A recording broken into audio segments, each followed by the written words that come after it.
Hello viewers, today we are in a world where a number of environmental problems are happening each and every day.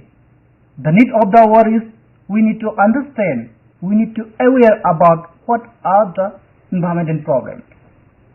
How human is inducing these environmental problems. Climate change is one of those environmental issues, or we can say a global environmental problem.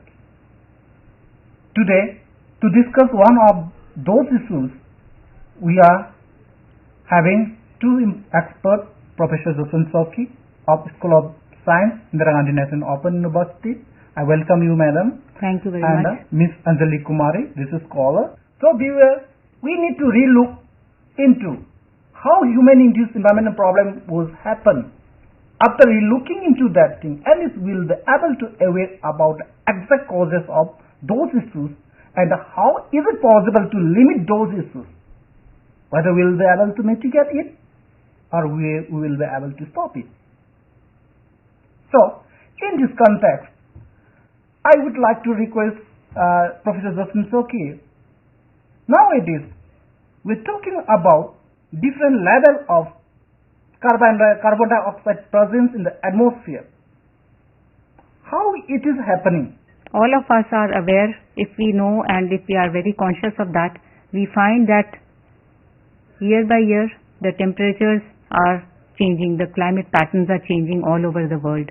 You must be reading in newspapers and seeing in televisions that there are some cyclones and there are some excessive rain, flash floods and flooding, droughts and different natural disasters happening very quickly in a short time.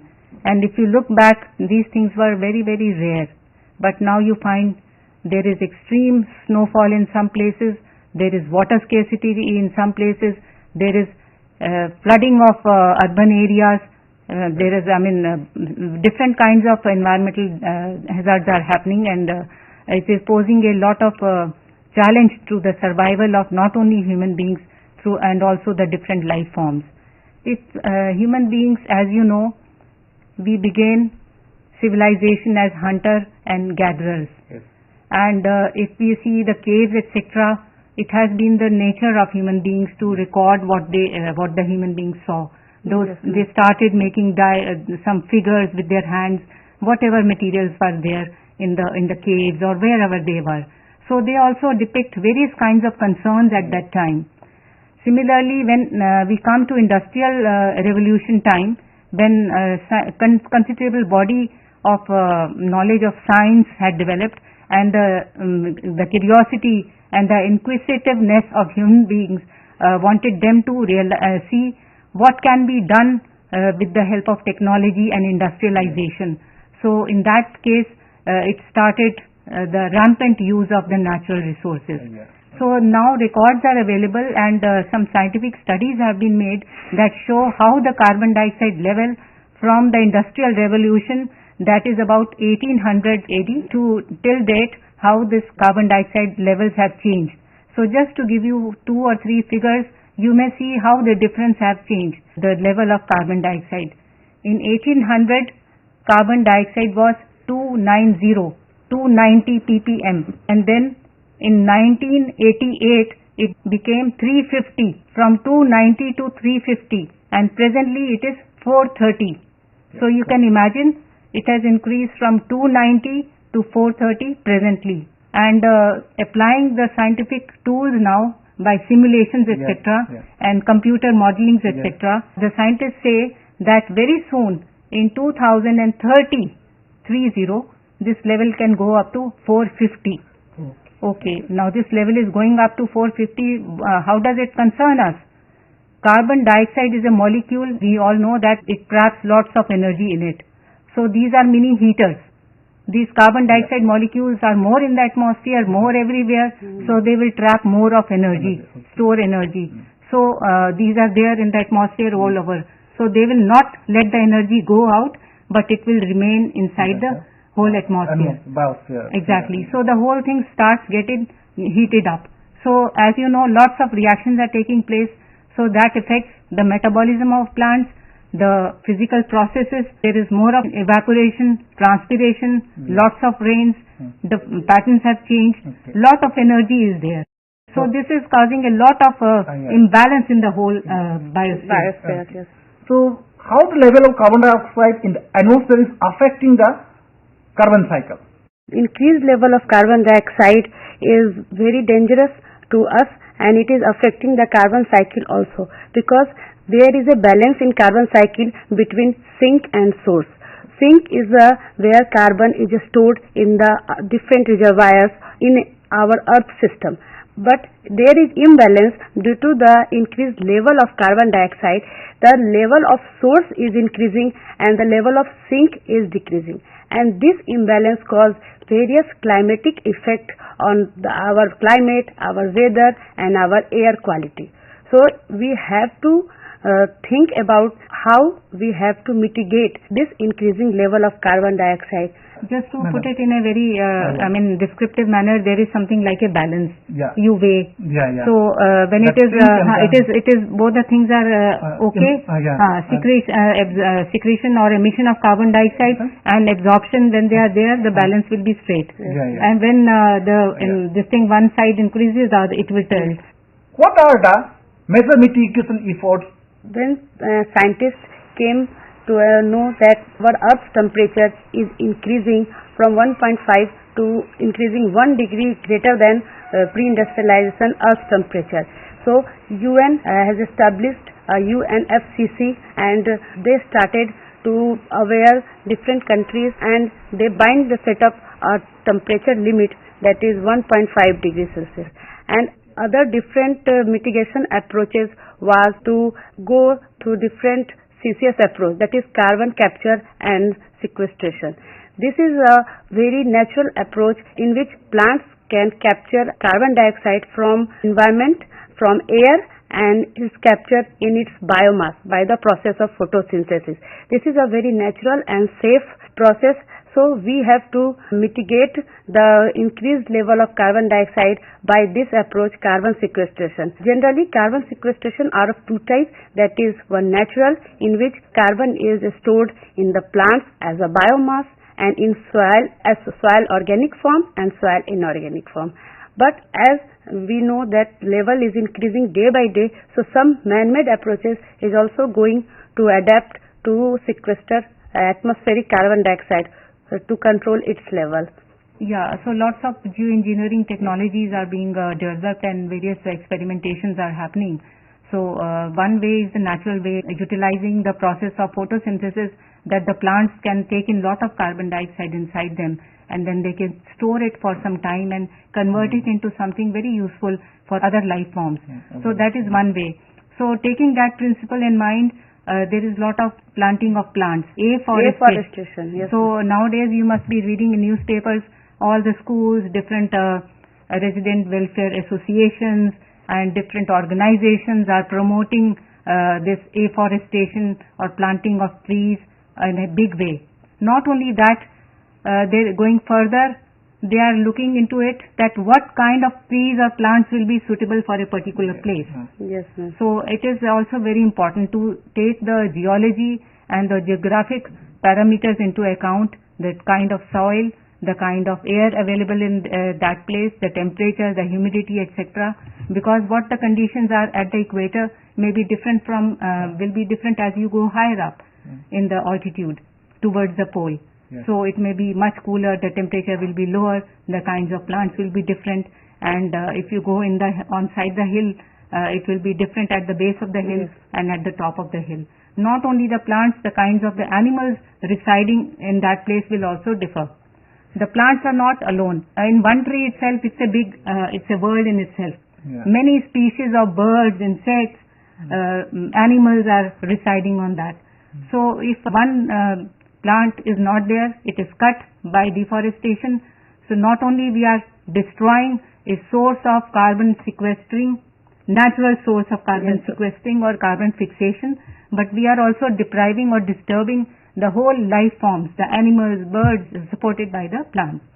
So that is one way, and scientists are trying different ways how carbon dioxide can be taken in. Some, they are putting some filters so that it can be the air can go through that. Yes, ma'am. It can, charcoal, etc. It can absorb carbon dioxide. So different, principles are employed, and at the various scales, at industrial scale, at the scale of the homes, like we have air purifiers, etc. Similarly, different levels of air capturing, carbon dioxide capturing is being done on a technological basis.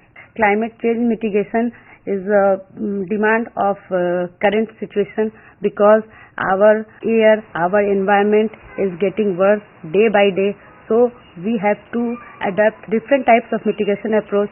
First, reduced emission, that is direct burning of fossil fuel and vehicular emissions, industrial waste, garbage, household effluents. These all are the source of carbon, and this all increase the level of carbon in our atmosphere. So first, reduce emission, plant more and more trees, and we have to create green corridors, green belts in our surroundings, in our city, so that carbon can fix in trees, in plants, as much as so the level of carbon is maintained in our atmosphere.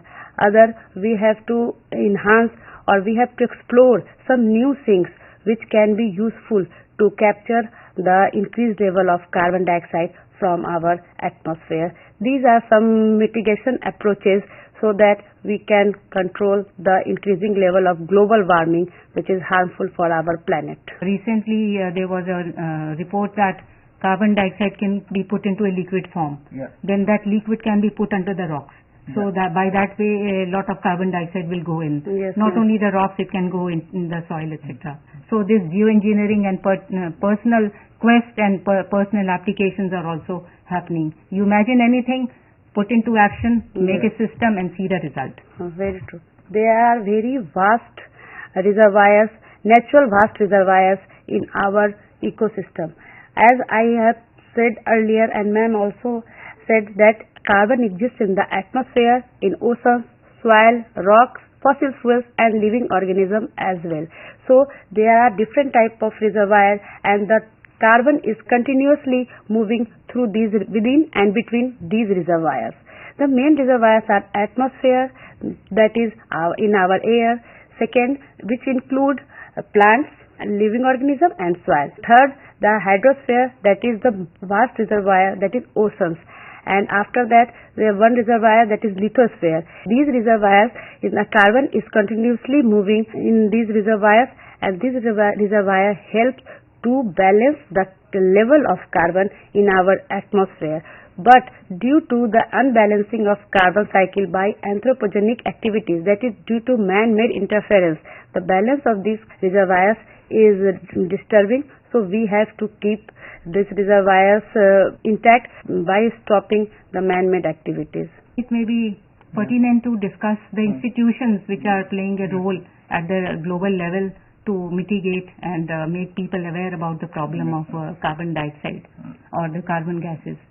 So there is something at the United Nations level, UNEP, United Nations Environment Program. Under that aegis, UNFCCC is so maybe some light can be thrown on that.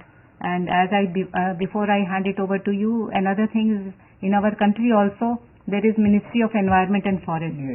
So recently, realizing the importance of this very big challenge in face of the whole country and the humanity, the name of the ministry was also changed to Ministry of Environment, Forest and Climate Change. So you can realize how governments are also concerned about that.